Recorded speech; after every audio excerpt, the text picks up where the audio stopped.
बिस्मिल्लाहिर्रहमानिर्रहीम। अस्सलाम वालेकुम नादरीन, आप यूट्यूब चैनल देख रहे हैं। मैं इमरान खान हूँ। जो थोड़ा बहुत एतमाद रह गया था पीडीएम की जमातों का कि वो इलेक्शन में मुकाबला कर सकते हैं इमरान खान का, वो भी आज उड़ गया है। यानी वो सारा कुछ इनके हाथों से हो रहा है जो सियासत को खुद से तबाह कर रहा है। पहले चैलेंज किया कि इमरान खान साहब असम्बलियाँ तहलील करें, हम इलेक्शन में जाने के लिए तैयार हैं। और ये चैलेंज पूरी की पूरी पीएमएलएन ने किया, पीपल्स पार्टी ने किया, तमाम पॉलिटिकल पार्टीज ये कहती नहीं। इमरान खान साहब ने जैसे ही असम्बलियों की तहलील का ऐलान किया तो जानबूझकर उन्होंने टाइम भी दिया इनको ताकि मजीद एक्सपोज हों। और अब इलेक्शन इतना डरावना ख्वाब है, ऐसी खौफनाक चीज़ है कि उससे भागते फिर रहे हैं।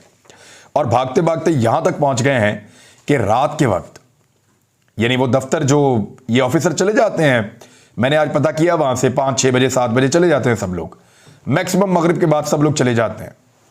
लेकिन दफ्तर में सारे मौजूद रहे, फिर उनकी मौजूदगी को यकीनी बनाया गया। आप समझ जाएं कि कैसे फिर ये चीज़ें होती हैं और कौन लोग इसको मैनेज करते हैं।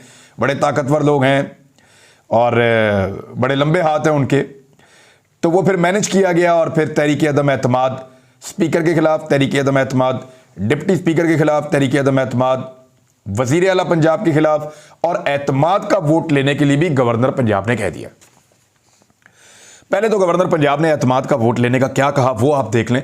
मैं आपको पूरा इसका बता दूंगा कि अब होगा क्या और किस तरह होगा। अब तक की जो कैलकुलेशन हुई है, कुछ दर्जनों लोगों से बात करने के बाद जिस नतीजे पे मैं पहुंचा हूं, 2 घंटे से हम लोग लिख रहे हैं और बात कर रहे हैं। जो आइन है वो भी मेरे सामने यहाँ खुला पड़ा है कंप्यूटर में, उससे भी हम देख रहे हैं कि रूल्स ऑफ प्रोसीजर वो भी हम पढ़ रहे हैं। अब इसमें जो गवर्नर कह रहे हैं वो कह रहे हैं कि इख्तलाफात पैदा हुए हैं। चौधरी शुजात में और परवेज़ इलाही में पहले ही इख्तलाफात हैं। फिर ये कह रहे हैं कि ख्याल कास्त्रो को काबीना में लाया गया, इमरान खान साहब लाइलम थे। एक तो ये उनको लगा। दूसरा, 16 दिसंबर को काबीना में सरदार हसनैन बहादुर दरेशक की इख्तलाफ पैदा हुआ परवेज़ इलाही से और उन्होंने इस्तीफा दे दिया।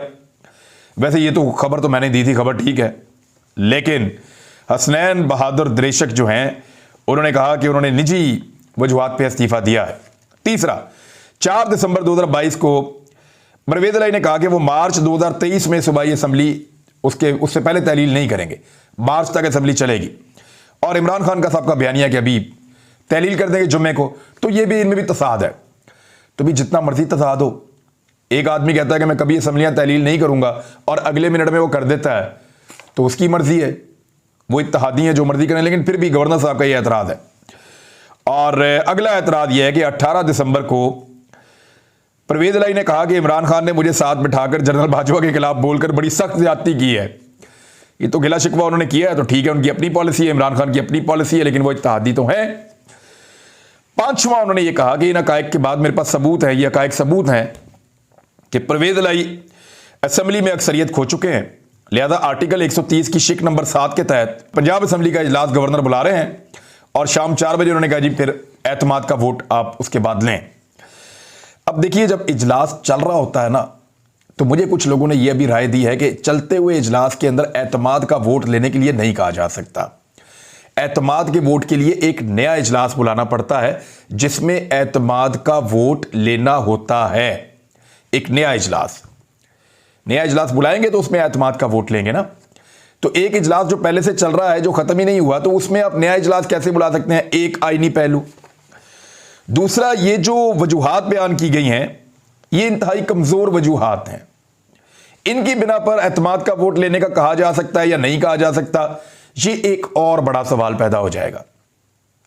एक और बड़ा सवाल है कि इन वजूहात की बिना पर एतमाद का वोट लेने का कहा जा सकता है या नहीं कहा जा सकता।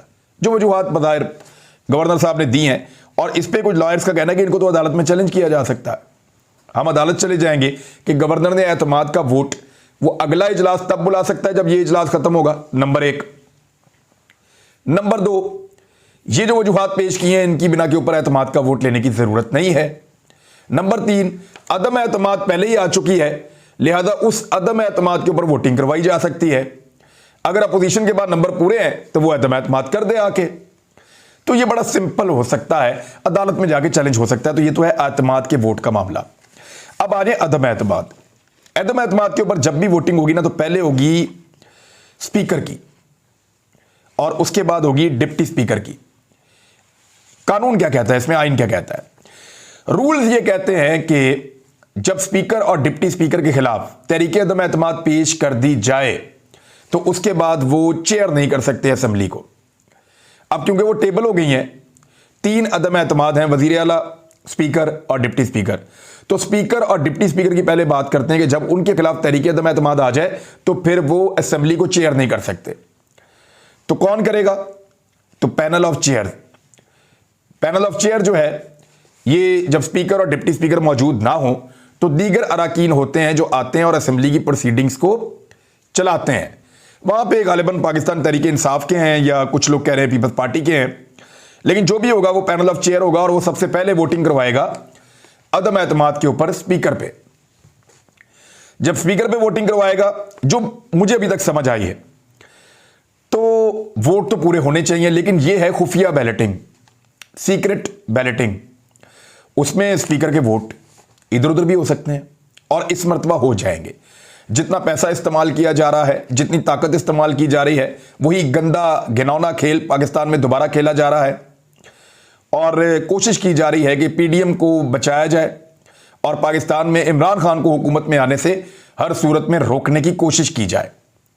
तो उसके लिए एक बड़ा गंदा खेल, ताकतवर लोग और वही सारा कुछ पहले की तरह चल रहा है ऐसा लगता है।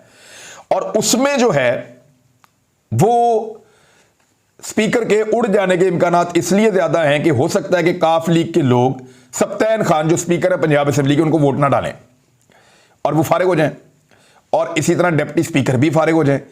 लेकिन क्या परवेज इलाही फारिग हो जाएंगे?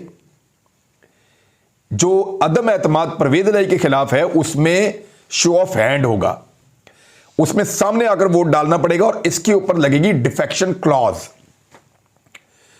यानी अगर किसी और पार्टी का बंदा कहीं और वोट डालेगा, यानी अदम एतमाद में पाकिस्तान तहरीक इंसाफ का एक बंदा भी पीडीएम की तरफ से वोट नहीं डाल सकता। रीजन क्या है? पाकिस्तान तहरीक इंसाफ का एक बंदा भी अगर तहरीक अदम एतमाद में उधर जाएगा तो ना उसका वोट काउंट होगा और वो डी सीट भी हो जाएगा और इमरान खान ने आइंदा टिकट भी नहीं देना, तो फायदा ही कोई नहीं होना। तो इनका बंदा तो खरीदा नहीं जा सकता। 180 बंदे तो आप कर लें साइड पे, बाकी रह गए 10 बंदे जिनका ताल्लुक है मुस्लिम लीग काफ से। अब वहां पे एक ही रास्ता है, या परवेज इलाही साहब अपने खिलाफ अपनी पार्टी को कह दें कि मेरे खिलाफ अदम एतमाद में चले जाओ और 10 बंदे जाके वहां बैठ जाओ पीडीएम की जमातों के साथ और अदम एतमाद में मुझे उड़ा दो, क्योंकि पार्लिमानी पार्टी का ही हुक्म चलेगा ना वहां पे। तो पार्लिमानी पार्टी वहां पे ये कह दे कि परवेज इलाही के खिलाफ जाना तो हो जाएगा। या फिर एक रास्ता और है, वो ये है कि मुस्लिम लीग काफ की पार्लिमानी पार्टी की मीटिंग हो और उसके अंदर बगावत हो जाए और बगावत के नतीजे में 6 लोग कम से कम वोट डाल दें परवेज इलाही के खिलाफ, और उसमें ये पार्टी जो है वो एक नया पार्लिमानी लीडर मुकर्रर कर दे अपना, एक ऐसा पार्लिमानी लीडर जो नया हो और जो चौधरी शुजात के करीब हो। वो पार्लिमानी लीडर जब नया आएगा तो वो पार्टी को हुक्म देगा कि आप तमाम लोग वोट डालें अदम एतमाद का परवेज इलाही के खिलाफ। तो इस तरह भी परवेज इलाही उड़ सकते हैं। और तीसरा तरीका यह है कि परवेज इलाही साहब इस सारी सूरत हाल में जो दबाव उनके ऊपर डाला जा रहा है, और प्राइवेट गाड़ियों के अंदर सुना है मीटिंग्स भी हो रही हैं, सरकारी प्रोटोकॉल, सरकारी सिक्योरिटी छोड़कर प्राइवेट गाड़ियों के अंदर जाकर जो मीटिंग्स हो रही हैं, तो इसमें हो सकता है कि परवेज इलाही साहब खुद इस्तीफा भी दे दें एक दबाव के तहत, और फिर सिचुएशन दोबारा ये आ जाए कि एक नया कायदे ऐवान चुनना है और वो कहाँ से होगा। फिर काफ लीग की सारे मिन्नत करेंगे, जो भी उस वक्त का पार्लिमानी लीडर होगा काफ लीग के ग्रुप का, कि वो उधर से जाकर बनते हैं या इधर से आकर बनते हैं। तो फिर तो एस्टेब्लिशमेंट जो है उसके हाथ में होगा हथौड़ा, वो जिस तरफ को धक्का देंगे उस तरफ को ये 10 लोग 9 लोग जो बाकी बचेंगे वो चले जाएंगे। तो गेम की आपको समझ आ गई। लेकिन अगर परवेज इलाही साहब ने अपनी सियासत बचानी है, देखिए उनको वोट चाहिए पाकिस्तान तहरीक इंसाफ के और सपोर्ट चाहिए ताकतवर लोगों की, यानी वो एस्टेब्लिशमेंट की सपोर्ट चाहते हैं और पीटीआई का वोट चाहते हैं। ये दोनों चीजें एक साथ नहीं मिल सकती। पीटीआई का वोट आपको मिल सकता है, लेकिन अगर एस्टेब्लिशमेंट की सपोर्ट आपको चाहिए तो ठीक है, आप उनके साथ ताल्लुकात जरूर रखें, लेकिन पीटीआई के साथ आप धोखा ना करें। अगर आप पीटीआई के साथ धोखा करेंगे तो आपकी हालत हो जाएगी वट्टू साहब वाली। मंजूर भट्टू साहब एक दफा इसी तरह की ब्लैकमेलिंग में वजीर आला पंजाब तो बन गए, लेकिन उसके बाद से लेकर अब तक उनकी सियासत जो है वो बहुत छोटी सी रह गई, बहुत माइनर सी। तो क्या चौधरी अपनी सियासत को इतना सुकेड़ना चाहते हैं, बिल्कुल खत्म करना चाहते हैं? बज़ाहिर जो वो कर रहे हैं उससे तो फिर खत्म हो जाएगी। सारा कुछ आकर दोबारा चौधरी परवेज इलाही पे रुकता है। डिपेंड करता है कि चौधरी परवेज इलाही अपनी सियासी मुस्तकबिल का फैसला क्या करते हैं और कैसे करते हैं। तीन चीजें हैं अगर तो चौधरी परवेज इलाही साहब ने तहरीक इंसाफ के वोट हासिल करने हैं तो तीन चीजें उन्हें करनी पड़ेंगी। नंबर एक, जितना भी उनके ऊपर दबाव आए वो इस्तीफा ना दें। नंबर दो, अपनी जमात को अपने कंट्रोल में रखें। कम से कम 6 से 7 बंदे उनकी जमात के उनके अपने कंट्रोल में होने चाहिए, यानी उनके अलावा मजीद 5 बंदे उनके कंट्रोल के अंदर हों ताकि पार्लिमानी लीडर उनकी पार्टी का तब्दील ना हो सके। क्योंकि पार्लिमानी लीडर जिस तरफ को हुक्म दे देता है पूरी पार्टी को फिर वहीं पे वोट डालना पड़ता है। एतमाद के वोट में, आदम एतमाद में, जैसे भी है वो उनको उसी तरफ जाना पड़ता है। बहरहाल ये हो गया जी, अपनी जमात को कंट्रोल में रखें। और तीसरा, जैसे ही उनका दाव लगे यानी अदम एतमाद की तहरीक नाकाम हो उसी लम्हे वो असम्बलियां तहलील कर दें।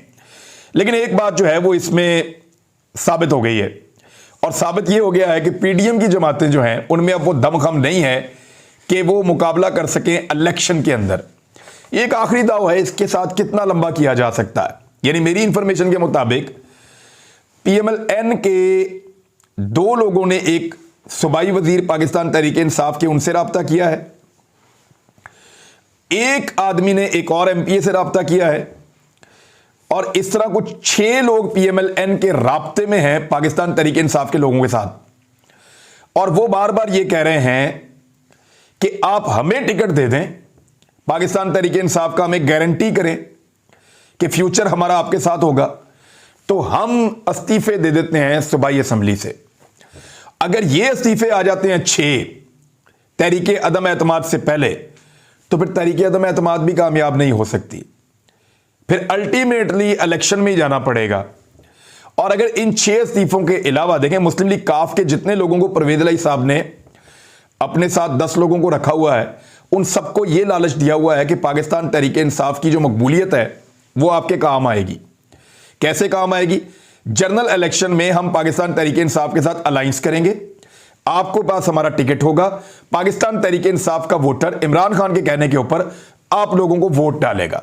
इस तरह आप लोग बड़े आराम से इलेक्शन जीतकर वापस असेंबली में आ जाएंगे, और फिर इस तरह हम एक इत्तेहाद बनाएंगे और आपको वजारत शदारत भी मिल जाएगी, आप तगड़े रहेंगे, सियासत आपकी जिंदा रहेगी। अब उन काफ लीग के लोगों में से भी चंद को इस बात का बड़ा शिद्दत से एहसास है कि वोट उनको पाकिस्तान तहरीक इंसाफ का पड़ना है, और उनमें से भी 3 लोग ऐसे हैं मेरी इत्तला के मुताबिक जो इमरान खान के कहने के ऊपर रिजाइन कर सकते हैं। तो इस तरह लगभग कोई 8 से 10 लोग पीएमएल-एन के और पीएमएल-क्यू के, और एक आधा और भी है कहीं से, वो भी ये इस तरह रिजाइन कर सकते हैं। और अगर ये लोग रिजाइन कर देंगे तो फिर पाकिस्तान तहरीक इंसाफ के हाथ में गेम वापस आ जाएगी, लेकिन 2 महीने बाद, ज़िमनी इंतखाबात के बाद। लेकिन ये एक ऐसा आईनी और कानूनी बहरान पैदा होगा पाकिस्तान में, पंजाब में, पाकिस्तान के सबसे बड़े सूबे में, जिसमें बहुत अजीब सूरत हाल होगी और बड़ी अजीब खबरें आपको सुनने के लिए मिलेंगी।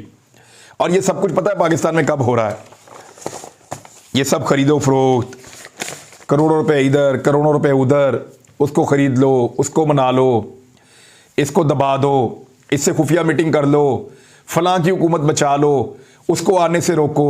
ये सारी जिद, ये सारी अनापरस्ती और ये सारी सौदेबाजी उस पाकिस्तान के साथ हो रही है जो इस वक्त डिफ़ॉल्ट के किनारे पर पहुंचा हुआ है। उस पाकिस्तान के साथ हो रही है जहां दहशतगर्दी की एक नई लहर आ गई है। उस पाकिस्तान के साथ हो रही है जहां के लोग रोज़ाना गिला करते हैं, रोज़ाना शिकवा करते हैं पाकिस्तान के इदारों से, लेकिन उनकी बात नहीं सुनी जाती। हम यहां पे क्यों हैं इस हालत में? इसी तरह की हरकतों की वजह से। आपने इन सियासतदानों को इतनी संजीदगी से कभी पाकिस्तान की मईशत पे काम करते देखा? नहीं देखा होगा। कभी आपने पाकिस्तान के मसाइल के हल के लिए इनको इस तरह इकट्ठे होते हुए देखा? नहीं देखा होगा। महंगाई को कम करने के लिए इनको कभी इस तरह का भाग दौड़ करते हुए आपने देखा? नहीं देखा होगा। ये जब इकट्ठे होंगे अपने इक्तदार के लिए, अपने एनआरओ के लिए, अपने केसेस से बचने के लिए, माल इकट्ठा करने के लिए, माल को साइड पे लगाने के लिए, इसी काम के लिए हमेशा इकट्ठे होते हैं। और बदकिस्मती से पाकिस्तान की एस्टेब्लिशमेंट इसके अंदर अपनी इज्जत गंवा रही है। अब तक के लिए इतना ही। अपना ख्याल रखिएगा, अपने इस चैनल का भी। अल्लाह हाफिज़।